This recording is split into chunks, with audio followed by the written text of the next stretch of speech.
यदि आप त्याग और बलिदान देखना चाहते हैं तो ठंडी रात में पानी देते किसान को देख लीजिए। यदि आप धरती पर ईश्वर के हस्ताक्षर देखना चाहते हैं तो खेत में काम करते किसान को देख लीजिए। नमस्कार, खम्मा गणी, राम राम साहब। स्वागत है आप सभी का इस खास कार्यक्रम में जो कि समर्पित है सिर्फ हमारे भूमि पुत्रों को, हमारे किसान भाइयों को। और आज एक बार फिर हम एक खास मेहमान के साथ आपके सामने हैं। यदि आप भी इनसे बात करना चाहते हैं, यदि आप भी इनसे रूबरू होना चाहते हैं तो 0141 451 5103 पर फोन करके सीधे इनसे संवाद कर सकते हैं। तो लीजिए प्रारंभ करते हैं। राम राम साहब।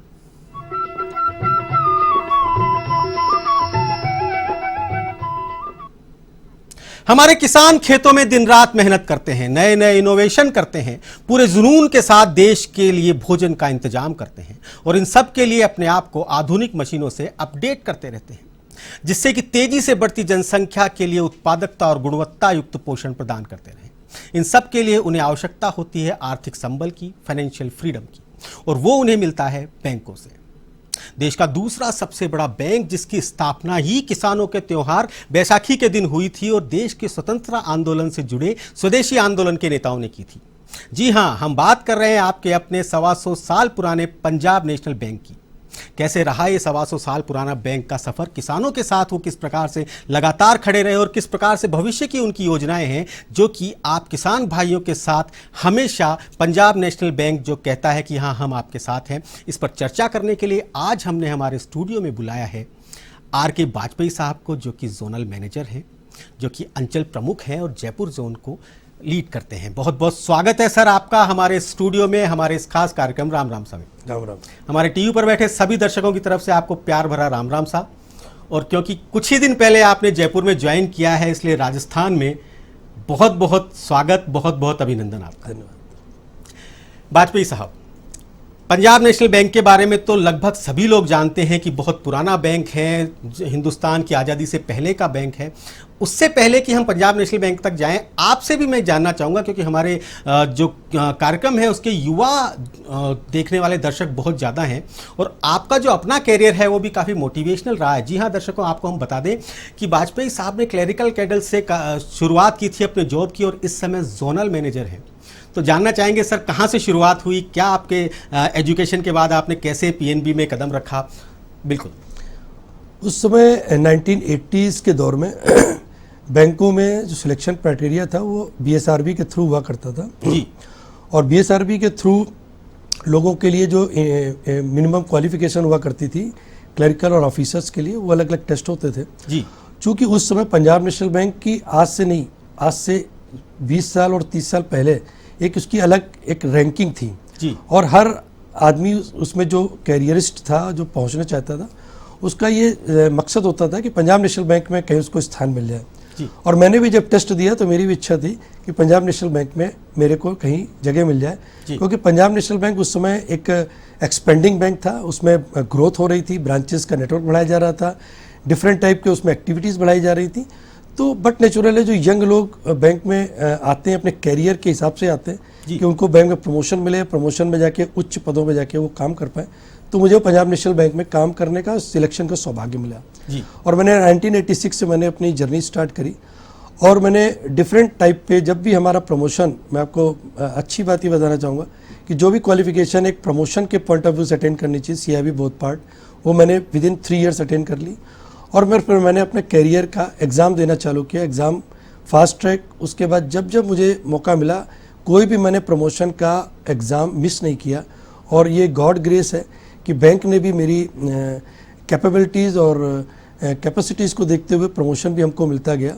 और मैंने हर प्रमोशन के साथ जो न्यायोचित था, जो उसकी पद की जो गरिमा थी, जो पद की चैलेंजेस थे, जो पद की चुनौतियाँ थी, उनके हिसाब से काम किया। स्केल 1 में मैं इनकम्बेंट इंचार्ज वहाँ भी रहा, फिर स्केल 2 ब्रांच मैनेजर, उसकी एक इनकम्बेंसी करी। 3 में फिर एक बड़ी ब्रांच मिली जिसकी अलग पावर्स थी बिजनेस करने की। फिर 4 में मैं ऐसा चीफ मैनेजर काम किया। फिर हमने स्केल 5 में AGM में एक बड़ी ब्रांच हेड करी। 6 में मैंने एक सर्किल का पूरा हेड किया जहाँ पे कम से कम 400-300 ब्रांचेस होती हैं।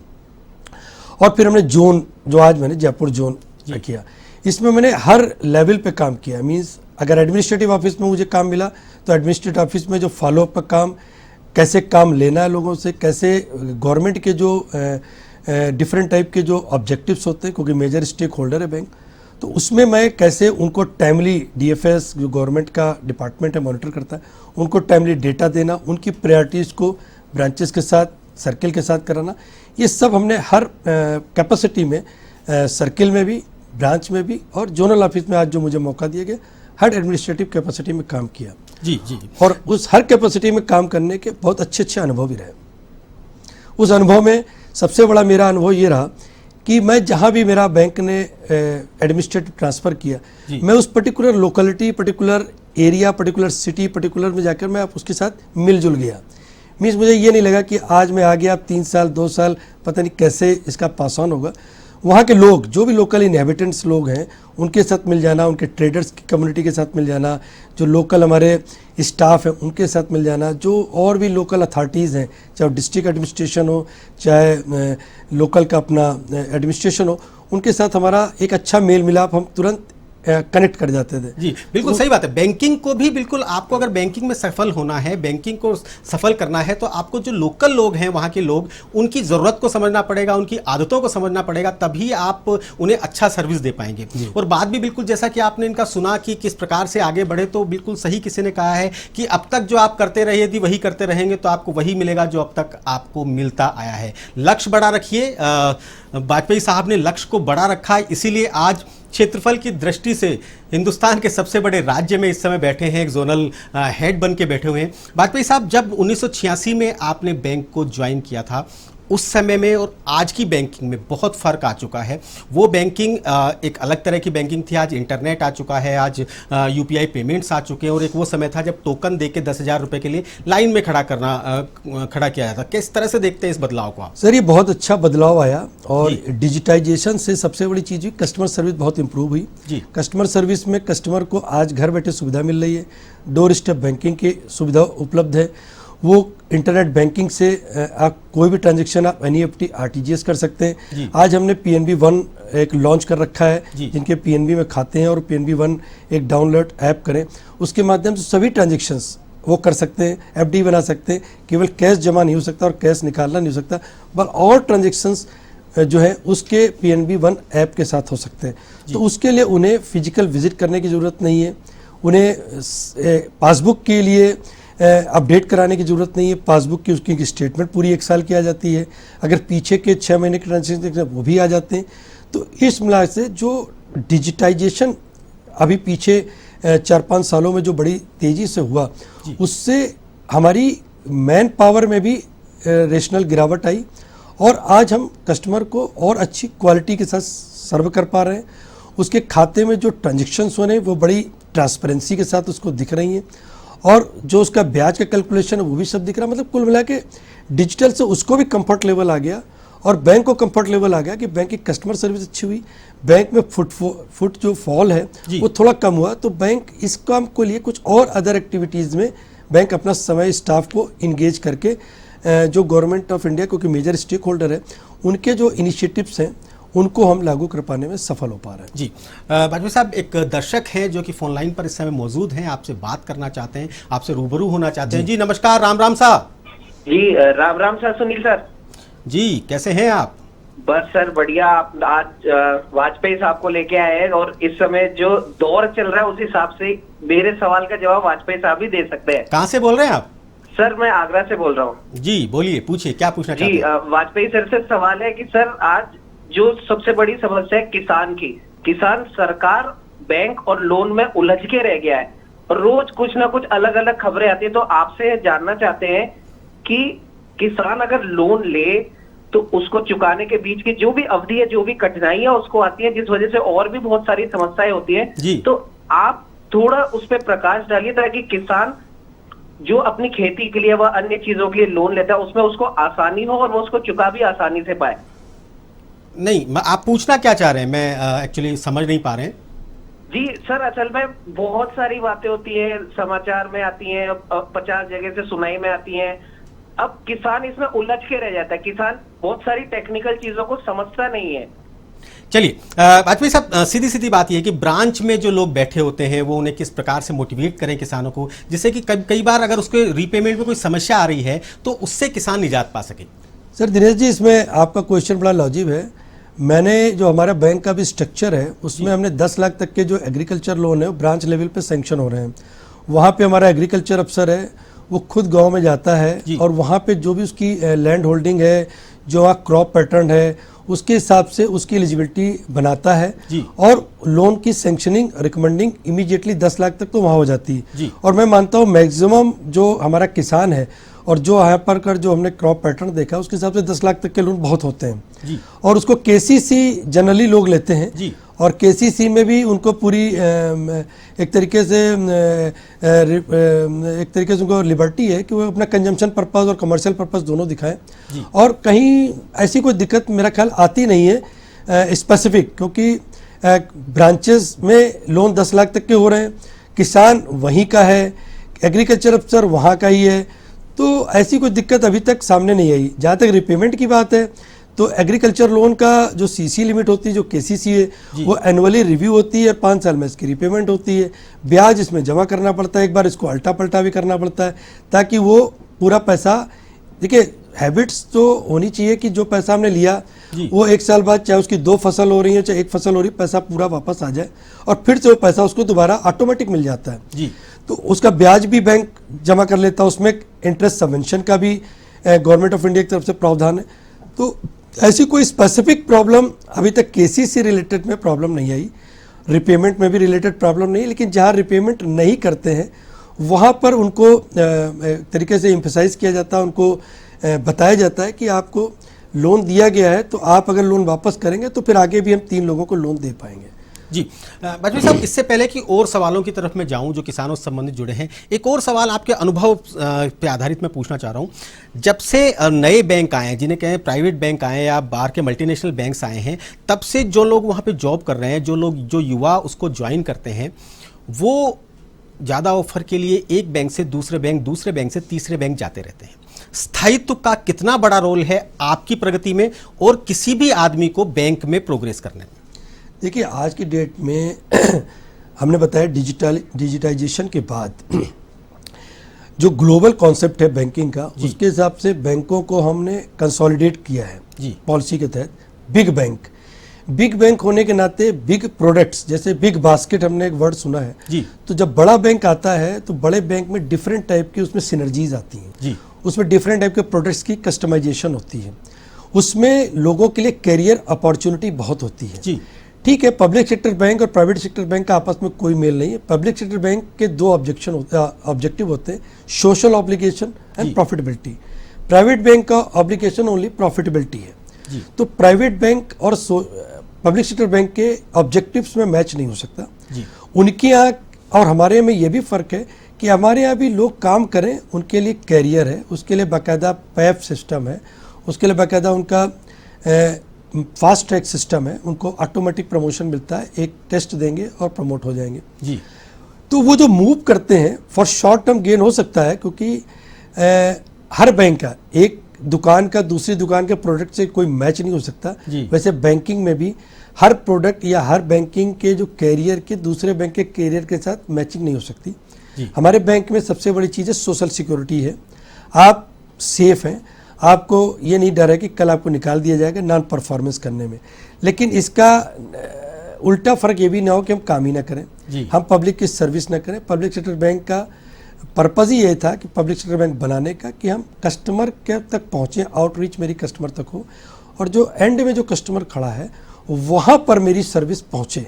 और आज की डेट में ये कह सकता हूँ कि पब्लिक सेक्टर बैंक के पास जो प्रोडक्ट्स की कोई कमी नहीं है, आईटी इंटीग्रेशन की कोई कमी नहीं, ह्यूमन रिसोर्स की कमी नहीं है, तो फिर उसे कहीं और जाने की जरूरत नहीं है। Long term objective public sector bank के साथ ही फायदेमंद है।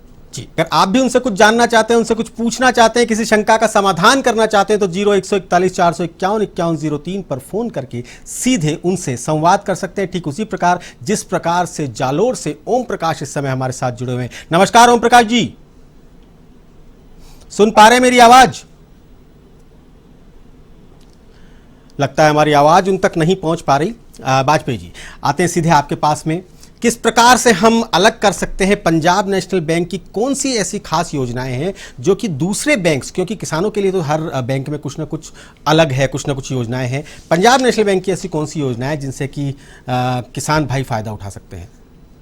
अभी पब्लिक सेक्टर बैंक में, पंजाब नेशनल बैंक में भी और डीएफएस के माध्यम से एक एनिमल हस्बेंड्री डेयरी स्कीम के तहत हम लोग करीब नवंबर से कैंप लगा रहे हैं लगातार, और हर वीक कैंप लगा रहे हैं, और उसमें हमने काफ़ी एप्लीकेशंस हमने सैंक्शन भी करी हैं, डिसबर्स भी करा रहे हैं जी। उसी तरीके से किसान गोल्ड स्कीम है जो बड़ी सरल स्कीम है, और उसमें अगर 2 साल तक आपका अकाउंट रेगुलर रहता है जी। तो आपकी लैंड होल्डिंग का 50% या आपकी इनकम का 5 गुना, विच एवर इज लेस, वो हम आपको दे सकते हैं, और बड़ा सिंपल है जी। इसके अलावा अगर आपके पास लैंड होल्डिंग नहीं भी है तो आपके पास एनिमल्स होते हैं, क्योंकि जो भी किसान खेती करता है जी।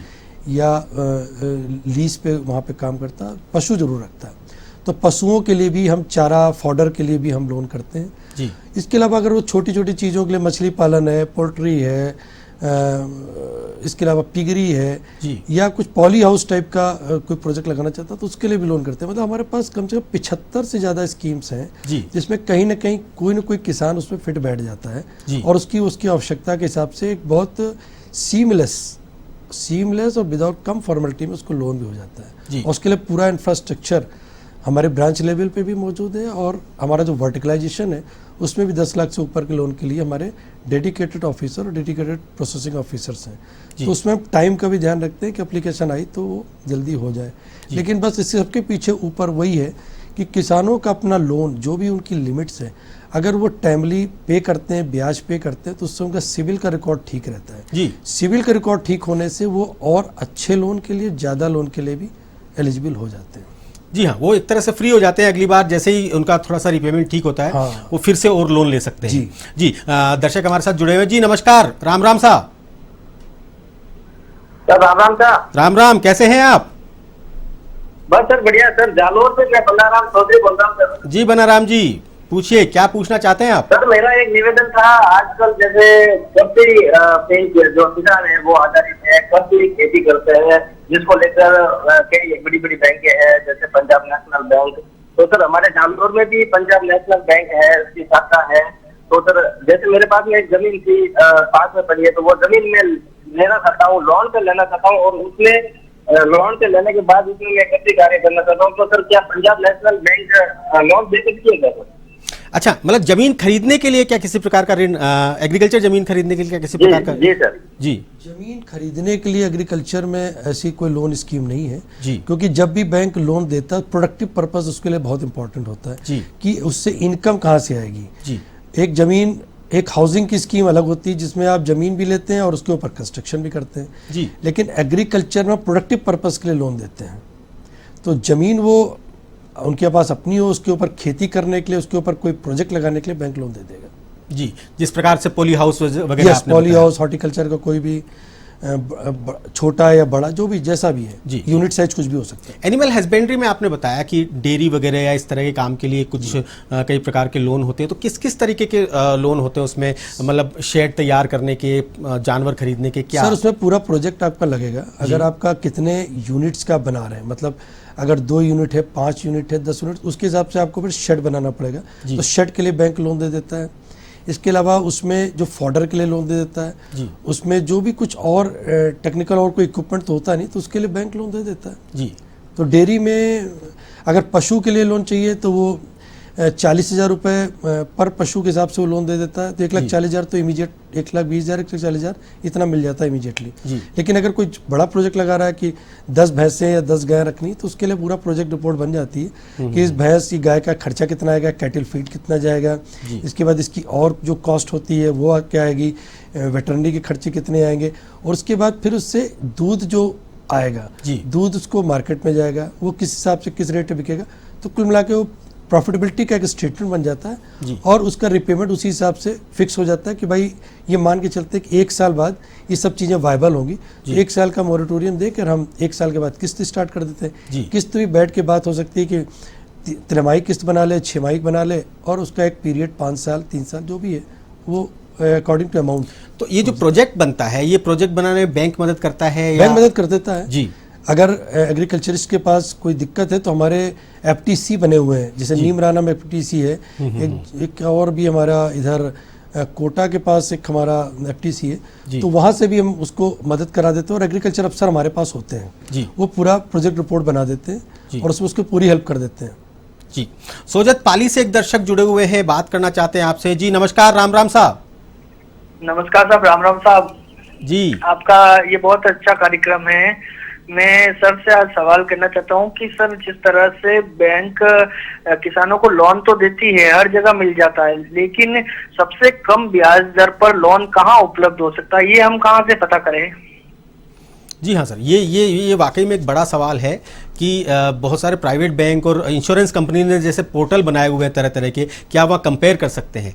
बैंकों का कंपैरिजन कैसे किया जाए? बैंकों में भी लोन की एप्लीकेशन लेंस पे आप डालिए, अच्छा, उस पे आपका रेट ऑफ इंटरेस्ट आज की डेट में मैं आपको गारंटी दे सकता हूँ कि आज हमारे बैंक के रेट सबसे लोवेस्ट रेट है जी। एग्रीकल्चर में भी है, एमएसएमई में भी है, रिटेल में भी है, और हम इसका बाकायदा पेपर में पब्लिकेशन भी कर रहे हैं जी।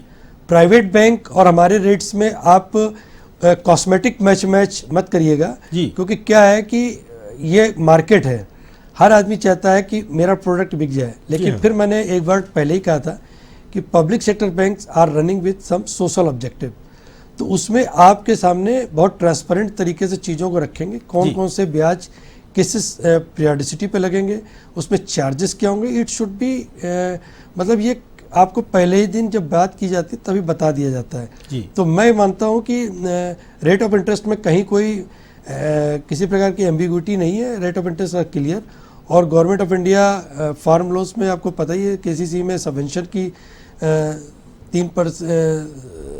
7% का करीब सबवेंशन दे रही है, तो कुल मिला के बहुत कम ब्याज पे एग्रीकल्चरिस्ट को लोन मिल रहा है, तो इससे ज़्यादा रियायत क्या एक्सपेक्ट किया? मतलब आप ये कहना चाहते हैं कि जो कुछ है ट्रांसपेरेंट है, कुछ भी विंडो ड्रेसिंग या इस तरह की चीजें नहीं है, बहुत लोअर इंटरेस्ट पे हम दे रहे हैं। जी हाँ। अगर उसको आप साल में ब्याज के आधार पे देखें तो बहुत कम ब्याज लगता है उसको जी, क्योंकि हम एक इंटरेस्ट सबवेंशन भी हम उसको प्रोवाइड कर रहे हैं जी। एक लंबा अरसा, एक लंबा फेज पंजाब नेशनल बैंक ने निकाला है, उसमें बहुत सारे आपने आयाम भी स्थापित किए हैं, तो कई बार कुछ स्थानों पर, कुछ जगह पर पंजाब नेशनल बैंक को कुछ चीज़ों का सामना भी करना पड़ा, और उसके बाद फिर आप दो बैंकों को विलय अपने आप में करवा लेते हैं। तो किस तरीके से आपकी पूरी टीम इस तरह से काम कर रही है कि जब इस तरह के संकट आते हैं तो आप सब लोग एक हो जाते हैं और उसके बाद फिर पंजाब नेशनल बैंक निकल कर आता है कि हाँ, हम सर्वश्रेष्ठ हैं? देखिए सर, ये पंजाब नेशनल बैंक की खसूसियत है जी, और क्योंकि इसकी स्थापना ही स्वदेशी बैंक के कंसेप्ट से की गई थी, और जहाँ पे लाला लाजपत राय और ऐसे स्वतंत्रता संग्राम सेनानी का हाथ रहा, उनकी एक विजन रही है जी। तो आज ये बैंक अगर 127 साल में प्रवेश करा है तो इसके पीछे कहीं ना कहीं फंडामेंटल्स इसके बड़े स्ट्रॉन्ग हैं। इसकी जो वर्क फोर्स है उसमें एक बहुत बड़ी कमिटमेंट लेवल है, एक ट्रांसपेरेंसी का लेवल है, एक कर गुजरने की एक तमन्ना रहती है जो आज़ादी के हिसाब से है। तो इसमें इतने बड़े बैंक में आप जानते हैं इतना बड़ा ऑर्गेनाइजेशन पैन इंडिया अगर आप देखें तो कश्मीर से कन्याकुमारी तक, तो उसमें हमने साउथ के बैंकों को मर्ज किया, नॉर्थ के बैंक को मर्ज किया, ईस्ट के बैंक को मर्ज किया, तो हमारी पैन इंडिया प्रेजेंस बहुत बढ़ गई। और जब इतनी बड़ी प्रेजेंस बढ़ती है, हर तरीके के ऑर्गेनाइजेशन के लोग आते हैं, तो कभी कभी इस पूरे सिस्टम में कुछ चीज़ें होती भी हैं। जी बिल्कुल, आप कितना भी फुल प्रूफ सिस्टम बना लीजिए, चेक्स एंड बैलेंसेस डाल दीजिए, लेकिन फिर भी कुछ ब्लैक शीप्स हैं जो कुछ करते हैं, लेकिन उनके साथ भी उसका जो भी उनके साथ करना होता है, डिसिप्लिन के साथ उनके साथ एक्शन लेना, वो भी करते हैं। लेकिन ये धारा रुकती नहीं है, क्योंकि चूंकि 95%, 98, 99% आदमी जब हमारा ठीक है, तो आधा परसेंट, 1% कोई आदमी अगर गड़बड़ भी करता है तो उससे पूरे बैंक को कोई फर्क नहीं पड़ता है। और इस तरह के हादसे होना कोई बुरी बात नहीं है, पर उससे डैमेज कंट्रोल करके निखर के सामने आना, वो सबसे बड़ी बात है, और वो पंजाब नेशनल बैंक ने करके दिखाया है। एक और दर्शक इस समय हमारे साथ फोन लाइन पर मौजूद है, बात करना चाहते हैं आपसे। जी नमस्कार, राम राम सा। राम राम सा, राम राम सा जी, पूछिए। मैं ये पूछना चाहता हूँ, ये लोन के लिए सरकार भी प्रेरित करती है, बड़े अधिकारी भी प्रेरित करते हैं, लेकिन स्थानीय स्तर पे बड़ी दिक्कत आती है। जब मैनेजर के पास जाते हैं ना लोन लेने के लिए, तो इनको अगर रिश्वत के तौर पे पैसे दे दो तो ये तुरंत कर देते हैं, नहीं तो ये कमियां बढ़िया निकालते हैं कागज के अंदर। तो इसका समाधान कैसे हो पाएगा और कहाँ शिकायत करें हम? क्या शुभ नाम है आपका, कहाँ से बोल रहे हैं आप? मलकीत सिंह, गंगानगर। गंगानगर से बोल रहे हैं जी। एक आम शिकायत रहती है सर, एक आम उपभोक्ता की, एक आम किसान की, कि जब हम जाते हैं तो हमारा काम नहीं हो पाता। हो सकता है कमी हमारे डॉक्यूमेंट्स में रही हो, वो एक अलग बात है। क्या कहना चाहेंगे इस पर? इसमें मलकेश सिंह, मैं आपको एक बताना चाहूँगा, गंगानगर चूँकि हमारे इस जयपुर में, राजस्थान में 2 जोन हैं जी। एक मैं जोन का हेड हूँ और वो गंगानगर जिस जोन में आता है वो जोधपुर जोन है। लेकिन फिर भी ऐसी शिकायतें रेयरली जहाँ पे आती हैं, मेजरली तो डॉक्यूमेंट्स की कमी हो सकती है या जो उसके अप्रेजल में कमी हो सकती है। लेकिन अगर इस तरीके की कोई घटना भी आती है और आपके संज्ञान में आती है और अगर आपके उसकी प्रूफ है, तो मैं आपको गारंटी दे सकता हूं कि उस व्यक्ति के खिलाफ इतनी सख्त कार्रवाई होगी कि क्योंकि ये रेपुटेशनल लॉस का भी एक इशू बनता है। पंजाब नेशनल बैंक इतना बड़ा बैंक है, हालांकि उन्होंने पंजाब नेशनल बैंक नहीं कहा, उन्होंने बैंकों की बात कही है। हाँ जी। तो मैं अपने बैंक में एक बात कह सकता हूँ कि अगर ऐसी कोई चीज़ कहीं आती है तो जरूर संज्ञान में लाइए और ऐसे लोगों को बेनकाब भी करना है।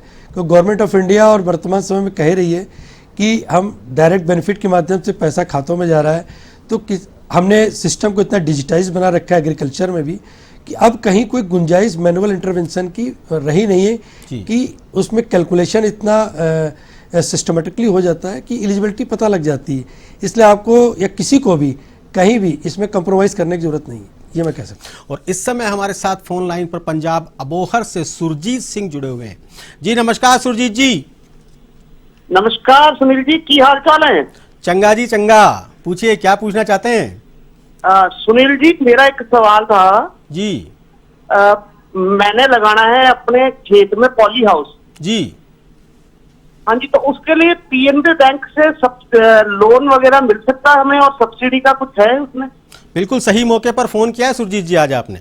वाजपेयी जी साहब प्लीज। सुनील जी, आपको पॉली हाउस के लिए बैंक लोन भी देता है और इसकी एप्लीकेशंस भी स्टेट गवर्नमेंट का जो डिपार्टमेंट है एग्रीकल्चर का, वहाँ से इसको अगर आप वहाँ से अगर इसको फॉलोअप कराएंगे, मतलब भिजवाएंगे ब्रांच में, तो इसमें सब्सिडी भी है। अब गवर्नमेंट हर लेवल पे, हर स्टेट गवर्नमेंट का अपना अपना अलग अलग क्राइटेरिया है कि किन प्रोजेक्ट्स पे वो सब्सिडी देते हैं। लेकिन ये चूँकि पॉली हाउस भी इंफ्रा का एक प्रोजेक्ट है, तो मुझे लगता है कि इसमें 25% तक सब्सिडी, 25 से 30% तक सब्सिडी आपको मिल जाएगी। जी। अच्छा, इसके अलावा सर एक चीज़ मैं इनके साथ ही जोड़ के पूछ रहा हूँ, सोलर एनर्जी के लिए लोग प्लांट्स लगाते हैं, क्या उस पर भी किसी प्रकार की कोई ऋण सुविधा है? उसके लिए भी है, सोलर एनर्जी के लिए भी, क्योंकि हम ग्रीन एनर्जी पे बहुत काम कर रहे हैं जी। तो ग्रीन एनर्जी पे भी हम उसके लिए लोन दे रहे हैं, क्योंकि वो भी इंफ्रा का ही प्रोडक्ट है जी। और इंफ्रा में गवर्नमेंट भी कह रही है कि अधिक से अधिक आप सोलर एनर्जी पे जाओ, तो उसके लिए भी सब्सिडी की भी स्कीम भी है जी। डिजिटली बैंकिंग आजकल एक फन हो गया है, जैसा मैंने पहले भी कहा कि बैंक में पहले जाने के लिए एक उत्सव सा मनाना पड़ता था, छुट्टी लेनी पड़ती थी, उसके बाद बैंक जाते थे, पैसे निकाल के लाते थे। और आज कुछ नहीं करना पड़ता, ऑफिस में बैठे बैठे गाड़ी में चलते चलते आप इधर से उधर पैसे ट्रांसफर कर सकते हैं। क्या मानते हैं और आगे भविष्य में और क्या आप लोगों ने सोचा हुआ है डिजिटली से और एक्सपेंड करने का? सर, इसमें हम और सारे प्रोडक्ट भी और ऐसे ला रहे हैं ताकि कस्टमर को बहुत ही कम समय में, लोन के अलावा लोन्स में भी आज वो एप्लीकेशन डायरेक्ट लेंस सिस्टम जो हमने अभी अमाउंट बढ़ा दिया, मुझे लगता है 10 करोड़ तक कर दिया है, तो वहाँ तक वो एप्लीकेशन डाल सकता है और उसमें डिजिटली सब कुछ चीज़ें, पैन वगैरह सब वेरीफाई कर देता है, उसे कुछ नहीं करना होता और उसके बाद सेंक्शन लेटर, डॉक्यूमेंट वगैरह सब निकल जाते हैं। तो आने वाले समय में ब्रिक एंड मॉर्टर वाला जो मॉडल है वो खत्म होकर के अब यही सब कामों में लगेगा कि हम अधिक से अधिक कस्टमर तक पहुँचें, उसकी कस्टमर डिलाइट जो हमारा एक मेन मकसद है वो पूरा हो, कस्टमर का लॉस कम से कम हो, डिजिटल में और अधिक हम सुधार करें, उसको भी अवेयर भी कर रहे हैं ताकि साइबर सिक्योरिटी से भी उसको कहीं नुकसान ना होने पाए। एटीएम में भी हम बहुत सारे सुधार कर रहे हैं ताकि एटीएम में भी उनकी विड्रॉल में उनकी सुरक्षा ज़्यादा हो। एटीएम की अवेलेबिलिटी हमारी इस जोन में 95% प्लस है और हम उसको 24 आवर्स मॉनिटर करते हैं कि उसको पैसा कहीं निकलने में दिक्कत ना हो।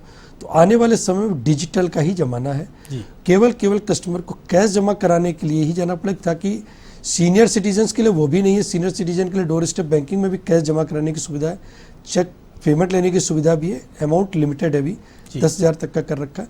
तो आने वाले समय में जैसे जैसे हमारी पब्लिक डिजिटल के बिहेवियर से जितना अडेप्ट हो जाएगी, उतना ये इसका स्कोप और बढ़ जाएगा और वो यूज टू हो जाएंगे। तो मुझे लगता है आने वाला भविष्य बैंकिंग में डिजिटल का ही रहेगा। जी, एक बहुत बड़ा बुरा काल हम सब लोगों ने देखा है, जिसे कोरोना काल के रूप में, हम कोविड काल के रूप में कह सकते हैं। क्या फ़र्क पड़ा उसके बाद और उससे पहले का जो बिज़नेस था, जो आप लोगों के प्रॉफिट्स थे, या जो कस्टमर की उनके जो टर्नओवर्स था इन सब पे? नहीं, इसके ऊपर देखिए फ़र्क तो बहुत पड़ा, क्योंकि कहीं ना कहीं सप्लाई चेन के ऊपर इम्पैक्ट आया जी। और लोगों को जो उनका चलता हुआ बिजनेस था वो कई की जगह ग्लोबल कॉन्सेप्ट होने के नाते ग्लोबली भी इफेक्ट आया जी। उसकी वजह से उनको कच्चा माल नहीं मिल पाया। फिर यहाँ पर एक इंफ्रास्ट्रक्चर हेल्थ का उतना अच्छा नहीं था, तो शुरू में उसके लिए लोगों को लॉकडाउन भी फुल लॉकडाउन करना पड़ा, तो करीब करीब एक्टिविटीज़ बंद हो गई, जीरो हो गई।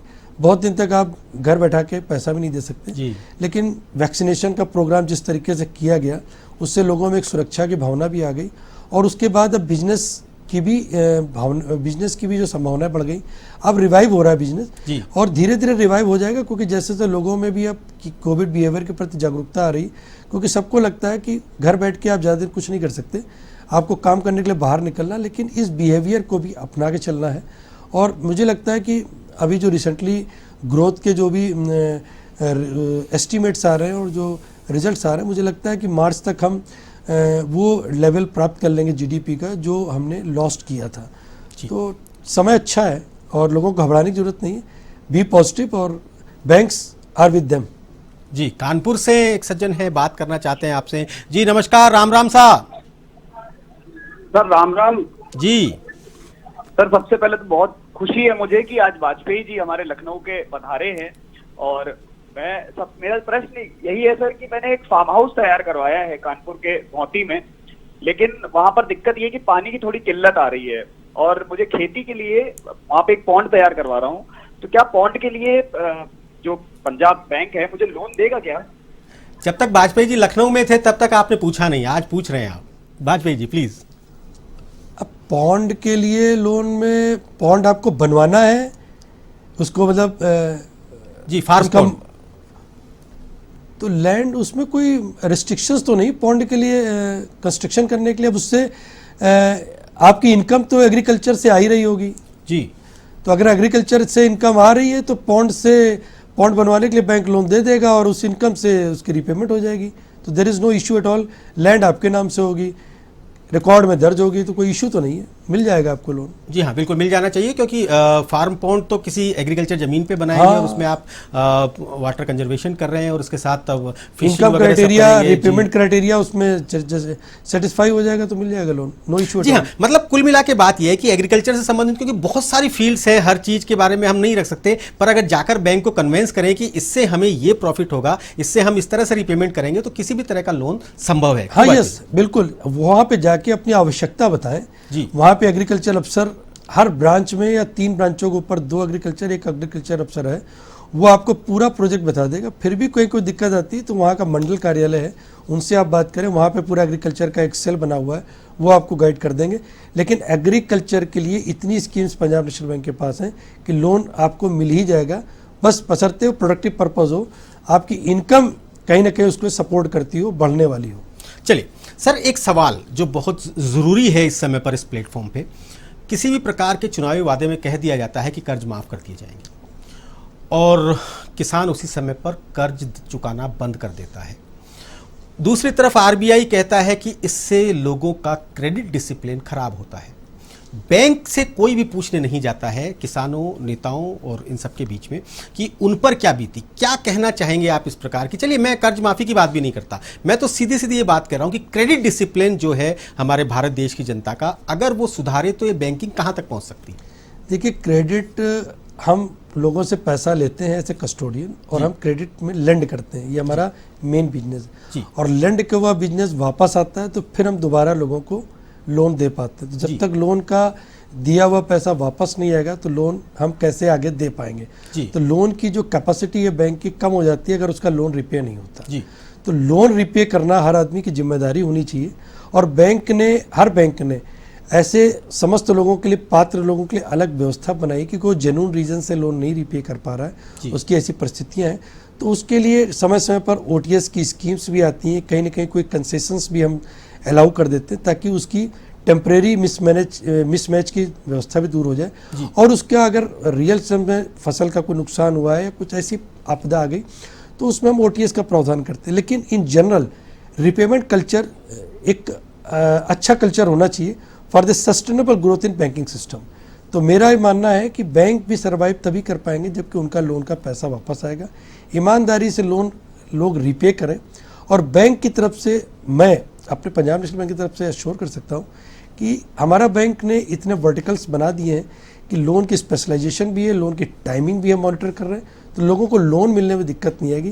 लेकिन लोन की सबसे बड़ी रिस्पॉन्सिबिलिटी है लोन चुकाने वाले की, क्योंकि उसका सिविल से हम उसकी क्राइटेरिया देखते हैं, उसके नंबर्स देखते हैं। अगर उतने नंबर नहीं आते तो लोन के लिए एलिजिबल नहीं हो पाता, तो उसके लिए लोन का रिपे होना बहुत ज़रूरी है। जी हाँ, बैंक का मतलब होता है ट्रस्ट, और वही ट्रस्ट बैंक भी आपसे चाहता है कि जब हम आपको पैसे दें तो वो समय समय पर हमारे पास आते रहें। तो उसके बाद आपके लिए बैंक पूरे दरवाजे खोल देते हैं। आपका अगर क्रेडिट डिसिप्लिन अच्छा है, अगर आपका सिविल में स्कोर अच्छा है, तो बैंक के पास जाकर आप किसी भी तरीके का लोन करवा सकते हैं। उसमें अगर एक आध कदम उनको आगे बढ़ना पड़े तो वो वहाँ बढ़ने के लिए तैयार रहते हैं। उदयपुर से चूड़ावत जी इस समय हमारे साथ जुड़े हुए। नमस्कार चूड़ावत जी, राम राम साहब। राम राम साहब हुकुम जी। मेरे को ये जानना था जी, जैसे कई बार लोन लेते हैं प्राइवेट बैंकों से अपन जी, और समय से पहले अगर उनका अपन कर चुकता कर देते हैं जी, तो वो एक फोरक्लोज चार्ज लगाते हैं। जी, जी, तो ये सरकारी बैंक भी ये फोरक्लोज चार्ज लगाते हैं अगर समय से पहले लोन अपन चुका देते? जी नहीं सर, चूड़ावत जी मैं आपको सीधा जवाब दे दूं, हमारे बैंक में फोरक्लोजर पे कोई चार्ज नहीं लगता है जी। आपकी सिविल इससे और बढ़िया हो जाती है फोरक्लोजर से। जी जी हाँ, प्राइवेट बैंक्स में अक्सर फोरक्लोजर चार्जर लगाया जाता है, शायद इसीलिए उन्होंने सब। एक कॉलर इस समय, एक दर्शक इस समय हमारे साथ जुड़े हुए हैं फोन लाइन पर। जी नमस्कार, राम राम साहब। राम राम साहब। जी पूछिए, क्या पूछना चाहते हैं? मेरा नाम गजानन अग्रवाल है। जी गजानन जी, स्वागत है आपका हमारे इस कार्यक्रम में। आपको बहुत बहुत धन्यवाद सर, आप नए नए रोचक प्रोग्राम से हमें अवगत कराते हैं। जी। और मैं पंजाब नेशनल बैंक का एक ग्राहक हूँ। जी। वाजपेयी सर को बहुत बहुत धन्यवाद कि वो विभिन्न तरह की जानकारियां बैंकिंग से संबंधित हमारे को अवगत करा रहे हैं। जी। और मैं आभारी हूँ कि पंजाब नेशनल बैंक का मैं ग्राहक हूँ। वाह। क्योंकि पंजाब नेशनल बैंक से हमें सबसे ज्यादा फायदा ये हुआ है सर कि जब से हम पंजाब नेशनल बैंक से जुड़े हैं तब से हमें अनेकों लाभ हुए हैं सर। जी जी। और हमें जो पंजाब नेशनल बैंक ने सेवाएं उपलब्ध करवाई है, शायद किसी अन्य बैंक के हम ग्राहक होते तो इतनी सुविधाएं हमें नहीं मिल पाती। गजानन जी, साथ में ब्रांच का नाम भी बता दीजिए, कौन सी ब्रांच है आपकी, कहाँ से बोल रहे हैं? सर मैं ग्रामीण बैंक से जुड़ा हुआ हूँ, पंजाब नेशनल की बोईता वाला वो ब्रांच है। बोईता वाला ब्रांच, जी। बोईता वाला ब्रांच है, जयपुर में, जयपुर जिले में स्थित है। जी, बहुत बहुत आभार। सबसे खास बात है कि इसमें जितने भी कर्मचारी हैं जिनसे मैं परिचित हूँ वो सभी ही कर्मचारी बढ़िया हैं। बहुत अच्छी, तो बहुत मेरा अच्छी। मानना है कि शायद ये बैंक का कोई सिस्टम होगा जो इतनी अच्छी सेवाएं सरकारी विभाग में होते हुए वो लोग हमें मुहैया करवा रहे हैं। जी बहुत बहुत आभार गजानन जी फोन करने के लिए। आपका कोई सवाल है अगर आप तो पूछें, समय की थोड़ी सी कमी है। हाँ, मैं एक छोटे से प्रश्न के साथ में आपसे प्रश्न करना चाह रहा हूँ। जी। इस तरह के एंटरप्रेन्योर जो लोग अपनी जिंदगी की शुरुआत कर रहे हैं, जी, उन्हें कुछ इस तरह के ऋण दिए जाएं जिसमें कोलेटरल बेस नहीं हो और उनकी सिक्योरिटी भी हो, लोन की सिक्योरिटी भी हो, ताकि वो लोग आगे बढ़ सके। जी। तो इस तरह की कुछ लोन से हम अवगत कराएं ताकि हम लोग इस चीजों का लाभ ले सकें और अपने आप को और आगे बढ़ने के लिए कदम ताल कर सकें। जी बिल्कुल वाजपेयी जी। देखिए, आपके लिए बैंक में MSME में हमने 3 स्कीमें लगा रखी हैं। उसमें 50,000, 5 लाख और 10 लाख तक है। उसमें कोई सिक्योरिटी नहीं है और उसमें नए प्रोजेक्ट के लिए हम लोन करते हैं। जी। और उसमें रेट ऑफ इंटरेस्ट भी बहुत मिनिमम रेट ऑफ इंटरेस्ट है और उसमें बहुत ज़्यादा डॉक्यूमेंट्स की ज़रूरत भी नहीं है। एक सिंपल अपना पेपर पे अपना प्रोजेक्ट बनाएगा जी और न्यू एंटरप्रेन्योर को हम लोन कर देते हैं। जी। तो ये मुद्रा लोन में हमारी शिशु करके स्टार्ट है और 3 स्तर पे वो चलती 10 लाख तक। तो आप उस स्कीम में उसका फ़ायदा ले सकते हैं। जी जी हाँ सर, बहुत अच्छी बात है कि एक ग्राहक आपको फ़ोन करके और लाइव टीवी पर आपके ब्रांच की तारीफ कर रहे हैं। असल में ग्राहक एक जनरल वो होती है कि शिकायत के लिए अक्सर फ़ोन करते हैं, लेकिन ये वाकई इस ग्राहक को भी सलाम है जो उन्होंने कि मौका देखा और अपने ब्रांच के बारे में उन्होंने बताया कि उस ब्रांच से हैं और उन्होंने उसके कारण बहुत सारी तरक्की की है, बहुत सारी प्रगति की है।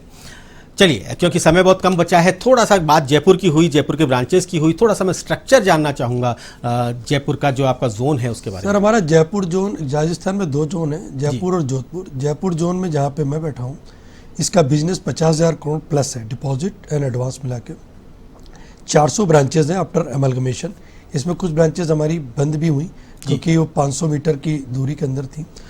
और आज की डेट में हमारी रूरल ब्रांचेज उसमें 260 है, सेमी अर्बन मिला के जी। और हम उनमें जो सेवाएं दे रहे हैं वो ब्रांचेस के माध्यम से दे रहे हैं। इसमें हमारे हर सर्किल में, सर्किल हमारे हो गए, जयपुर में 3 सर्किल हैं, जयपुर दौसा, जयपुर अजमेर, जयपुर सीकर। इसके अलावा हमारा कोटा है, भरतपुर है और अलवर है जी। और इन सर्किल में हमारे एमसीसी भी है, रैम भी है। रैम का मीन्स है कि वहाँ पे रिटेल का भी लोन होता है, एग्रीकल्चर का होता है और एमएसएमई का होता है जी। एमएसएमई में 1 करोड़ से ऊपर के प्रपोजल है तो वो बड़े प्रपोजल वहाँ जाते हैं, लेकिन वहाँ पे सब स्पेशलाइज्ड वर्टिकल बना हुआ है। उसमें प्रयास ये होता है कि कस्टमर एप्लीकेशन दे, उसका विद इन, कार के लोन में हमने 48 घंटे रखा हुआ है, हाउसिंग लोन में हमने 7 से 10 दिन का टाइम रखा हुआ है, पर्सनल लोन में 1 से 2 दिन में हो जाते हैं। इस तरीके से हमने टैड भी डिफाइन कर रखा है जी। तो प्रयास ये कि customer service up to satisfaction हो और हम उसको फॉलोअप करते हैं अपने जोन के माध्यम से और सर्किल के माध्यम से, ताकि उसकी एप्लीकेशन का रिजेक्शन केवल कुछ डॉक्यूमेंट की कमी के वजह ना हो, ताकि हमारे आदमी खुद जाए, डॉक्यूमेंट को जो भी कमी है उसको करेक्शंस कराएं, डेफिशिएंसी मिटिगेट कराएं और लोन करें, ताकि एप्लीकेशन रिजेक्शन कम हो।